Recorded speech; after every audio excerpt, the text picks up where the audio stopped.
তোমরা গেস করবে, বলো। Left back, not only left back, আমার কাছে একটা খুব সুন্দর হিন্ট আছে, কিন্তু আমি ওটা বলবো না।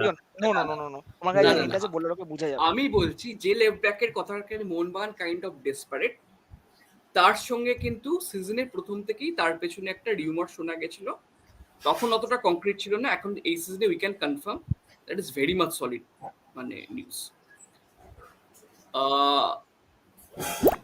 দুই প্রধানই তাকে আনতে ইন্টারেস্টেড ছিল, মোহনবাগান অনেকটা এগিয়ে আছে, মানে আসছেই বলছি না, বাট তার আসার সম্ভাবনা প্রবল। ফিউচার প্রসপেক্ট, গান সাইড ব্যাক, অ্যাকচুয়ালি দুটো সাইড ব্যাকই মানে সমানভাবে দক্ষ, প্রয়োজনে উইঙ্গে খেলতে পারে।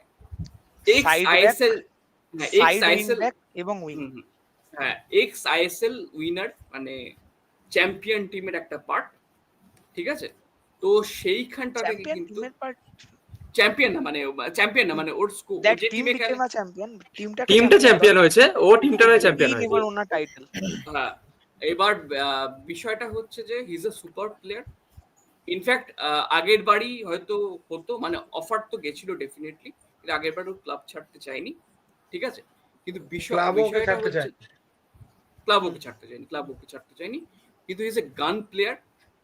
বারবার যে হিন্টটা দিচ্ছি, দুটো সাইড ব্যাক হিসেবে খেলতে পারে, আলাদাই ইয়াং গান, ভবিষ্যতে তারকা বলা যেতে পারে।